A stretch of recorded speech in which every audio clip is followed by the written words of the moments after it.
Hey guys, John Neimeister here with a video tutorial version of the portrait I posted the other day. So basically, I'm just going to walk you through kind of step by step of this PSD and kind of explain a little bit of the process, but mostly talking about color. So to start off with, obviously this is the drawing phase, and if you want to see it kind of progress from start to finish, you can watch the time-lapse video that's also on my channel. And for this drawing stage, I'm not trying to get too specific with any kind of details or anything. Like you can see, there's no crease and folds and highlights in the eyes or anything. I was basically just trying to get the general landmarks down, just so I'd have a map to kind of paint on top of, because I wanted this process to be very painterly. And if you don't know how to do this stage, getting your drawing right, I would highly recommend you check out Stan Prokopenko's videos. They're free and they're awesome, and they'll teach you everything you need to know. So, moving on, because this video is going to be mostly about color. So after I got the drawing, I moved on to this underpainting stage. I used some gradient maps and oil brushes, which kind of a technical thing, not really that big of a deal. The main point here is I wanted to give myself some value and some color to work on top of. Value, just because I want to establish sort of my overall composition and get that in place. And color, because digital paint actually mixes. You might not think it does, but when you use a brush at a medium opacity, it takes on some of the characteristics of the colors that are underneath it. It's not exactly like paint mixing, but it still does happen. So the reason I put this color in here is because I wanted that warmth to kind of affect the colors I put on top and shine through in a couple places and hopefully ultimately make the painting feel more warm and alive. Plus it's just interesting. It gives the painting a bit of history if you can see the texture underneath the final marks. So moving on from here, the next portion was basically blocking in the major planes and color zones of the face. And this is what I want to talk most about. The main key for this is color relativity. So for this, when you're painting realistic skin tones, the best approach, in my opinion, is using what's called the Zorn palette. And this was the palette used by the painter Anders Zorn, who is amazing, and you should look him up because he's amazing. Basically, this palette, as you can see, is titanium white, cadmium red, yellow ochre, and ivory black. And from those four colors, you can mix everything you would ever see in real skin. So you can see over here on the right, I've mixed this here is the cadmium red, and I've mixed it all the way up with titanium white. And then I also mixed it down with ivory black. I did the same thing with the yellow ochre over here. And then I also mixed the two of them together to get kind of an orange tone. And again, mixing those with white and black. So from that, you can see there's already a lot of color possibilities in here, but then you can also mix those tones with any gray value, because you have black and white, you have access to every value of gray. So not only do you have yellow from black to white, red from black to white, and orange from black to white, you also have all of these colors mixed with gray. So you really have a pretty wide range of possibilities with just four colors, which is awesome. And the reason gray is important in this palette is because skin tones are all about grays, believe it or not. To make realistic skin, obviously, at least when we're talking about Caucasian skin, it's sort of a desaturated orangish tone. But there's also blues and greens and reds and purples and everything else. But the key to that is they're not like blues and greens and purples. That's a terrible purple. And purples. What they actually are is relative blues, greens, purples, etc. And the way that works is basically when you have one color next to another color, the relationship between those two colors changes what it appears like. So when I have this bright orange blob here, and I put a block of gray in it, it looks kind of cold, kind of pinkish almost. But if I take, say, a blue, and I put the exact same gray in there, it looks warmer, almost orange. We've seen this optical illusion a million times. There's like the chessboard with the shadow on it and things like that. But this is actually a really useful concept, especially when painting skin, because actual bright, vibrant blues, if you put it on skin, will look like he's wearing war paint or something and not like changing in skin tones. So, to demonstrate this, I mixed up some colors with my fake oils here, and I'll start with this one. So this was this orange up here. So I took my yellow and my red, mixed them together. I added a little bit more yellow, and I also grayed it down. And this resulting color, if you see here on my color picker, is actually a desaturated orangish yellow.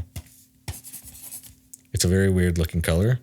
It's probably not a color you'd choose for skin, but you'll notice it is exactly the same as the bluish green tone of his beard.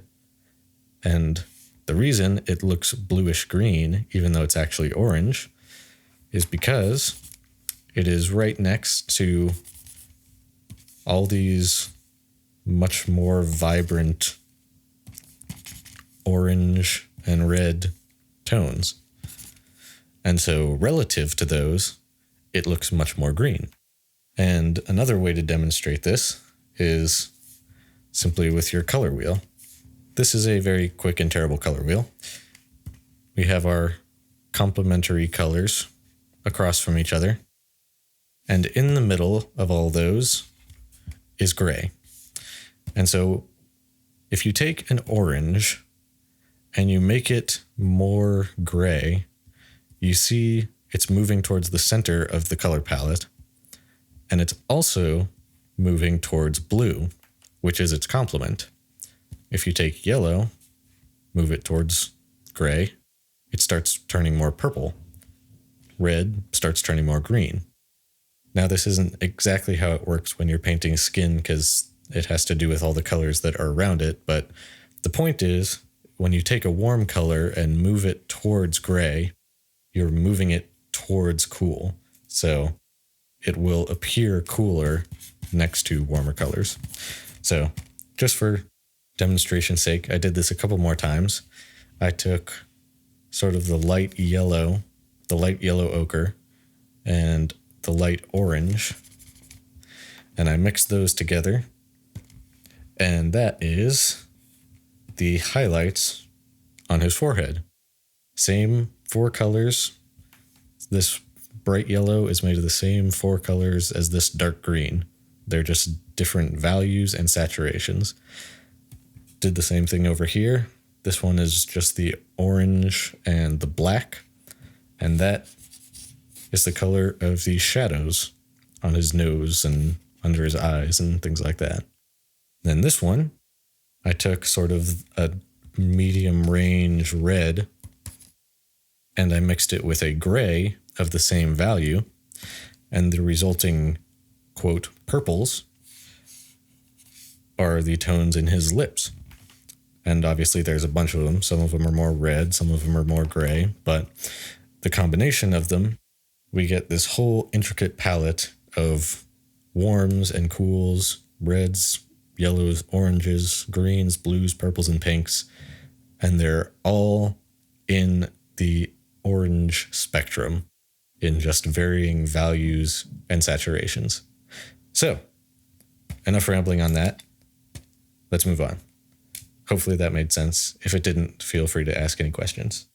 All right, so after this, I established my rim light just to kind of show the planes on that side of the face, which I won't take too much time.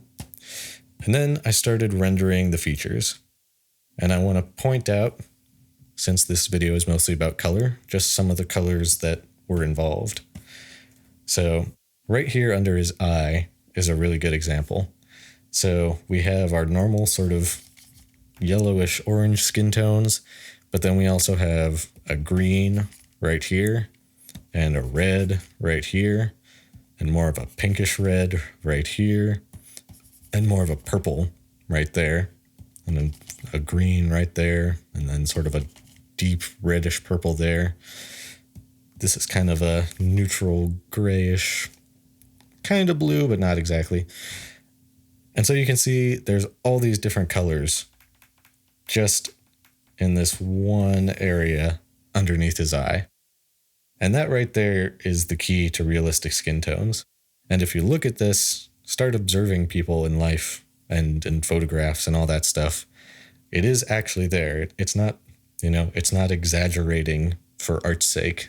These subtle color changes actually do exist in the face. And if you practice observing them, then those subtleties will become much more apparent to you. And that is what makes realistic skin tones, because the realism comes from the complexity of the colors that are kind of moving and changing across the face. And there's a variety of factors that can contribute to this. Like we have in the cheek area, it's much more green. And that's not because of shadow, it's because he has stubble that's overlaid across that section of his face. And so it makes that area appear more green, not because of shadow, but because of texture. And then say here in his philtrum, it's actually a lot more red, not because there's something red there, but because there's light entering right here and subsurface scattering is affecting that. And that's technical terminology I don't have time to get into now, but the point is study your light and facial structure, textures, materials, all these things, and understand that there's a lot of different things affecting the surface at the same time. And when you can recognize and apply all those, then your stuff is going to start feeling realistic. And one last thing on this stage, I did change the rim light from the reference. It was sort of a cool gray in the reference, and I made it more of a green. And an important change I had to make for that to work was I needed a transition tone into his skin, which ended up being this sort of neutral orangish yellow. And basically, it's pretty simple. I have a green rim light, and I need to get to these reddish orange skin tones. So basically, I just needed a transition color, which ended up being kind of a neutral orange. Again, that's a subsurface scattering thing, and it's light affecting underneath the surface, which is something you can study on your own time. Moving on, right here in his neck is a very, I would call it blue and pink color. And as you can see in the color picker, again, it's just a neutral orange. And this is ambient light from the background around him. He was photographed in a gray room, so light is bouncing all around in here and casting this cool gray/blue light filling that area. And again, that's just understanding the properties of light and the properties of skin. And when you apply all these different things, it's going to start feeling more realistic. Here I'm starting to refine his hair, which you'll see is also all in the Zorn palette. If I grab my color picker here, it's all just desaturated reds and oranges and yellows. Even these gray, I would call them blue highlights. It's just a really desaturated yellow. Moving on some more, a little bit of texture for the stubble. Same thing there. That's kind of a desaturated yellowish orange. Here's a good point on this particular stage.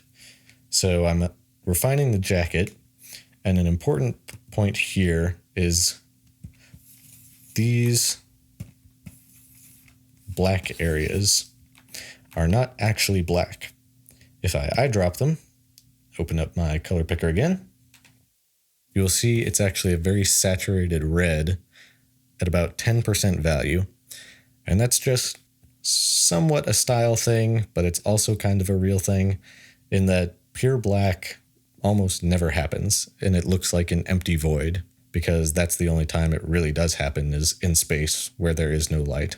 Or I guess if you're in a room where there is absolutely no light. But in this situation, we have light all around, bouncing around the room, so I didn't want to use a pure black, even though this is a really dark area. And also, on top of that, you can see here, this is some of that digital paint mixing I was talking about. So if I take this black color, and then I mix the gray of the light on top of it at low opacity, you can see there's kind of these more saturated in-between tones as they move from one to the other. Whereas if I use an actual, this is pure actual black, and I take that same color, you can see those tones don't appear. It's just gray to gray to gray to gray to black. Whereas in this one, there's this nice reddish orange transition tone that really brings a lot of life to this area of the painting. So my recommendation, do not use black, at least not pure black, except in maybe one or two very tiny accents like pupils or a really tight occlusion shadow. Moving on again, I added in his zipper. What I like to do with details like this is basically work on one property at a time. So one property is the shape. I have, do a little brighter. So I have these little nooks, and these are the shape. And this is what I want to establish first. So now I have a silhouette. I'm going to lock the layer, and I'm going to work on another property, which is the side planes and the top planes. So I've locked my layer, and now I can sort of render those .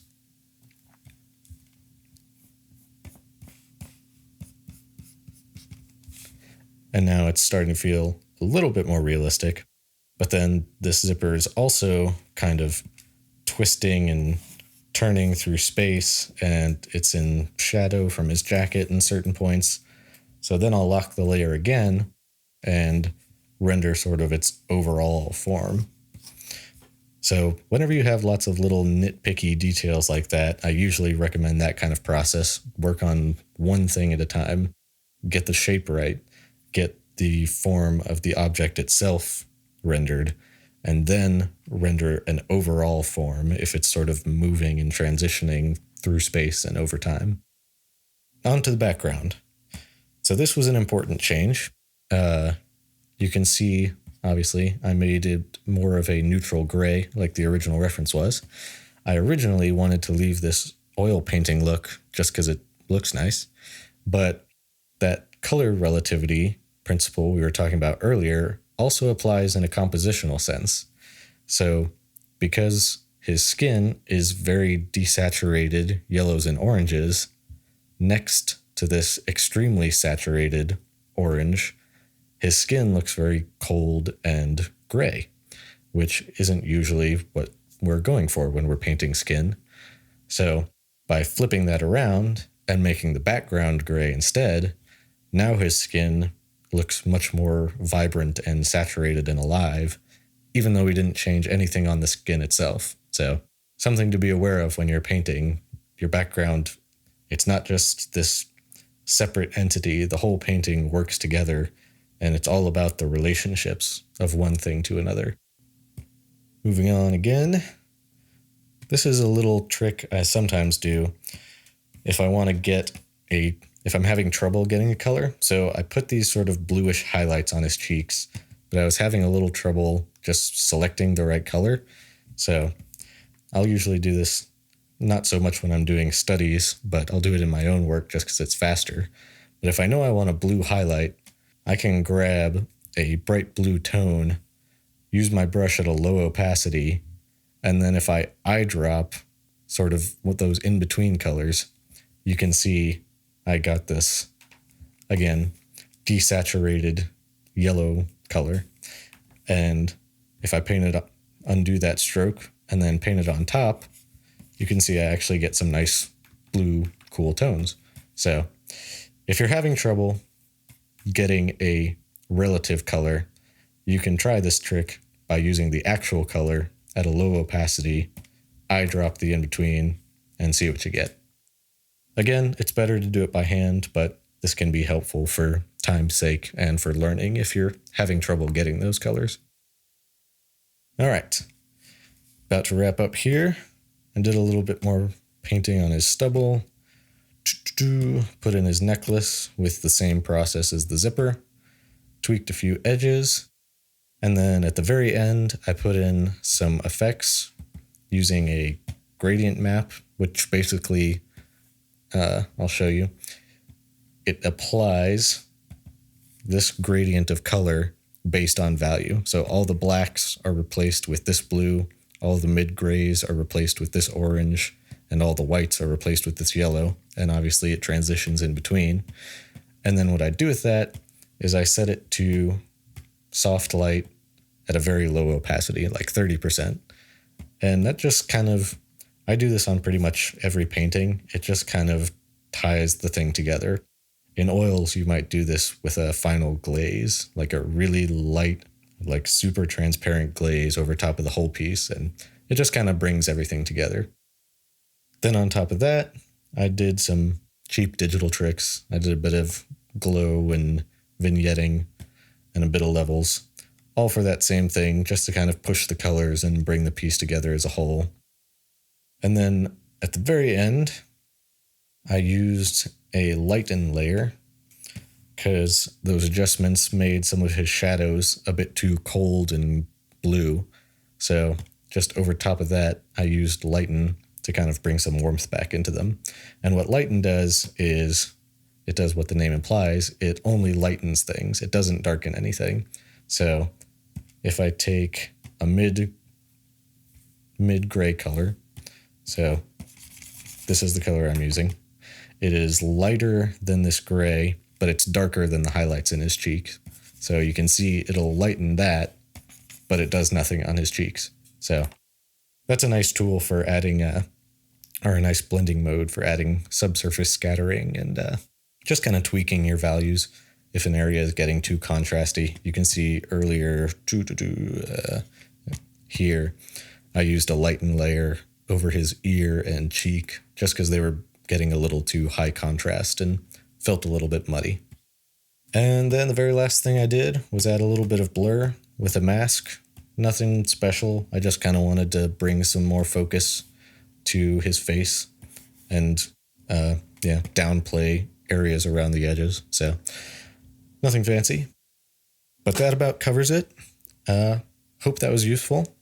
Again, if you have any questions about color relativity or the Zorn palette or anything else, feel free to leave them as a comment. And thank you for watching. Cheers.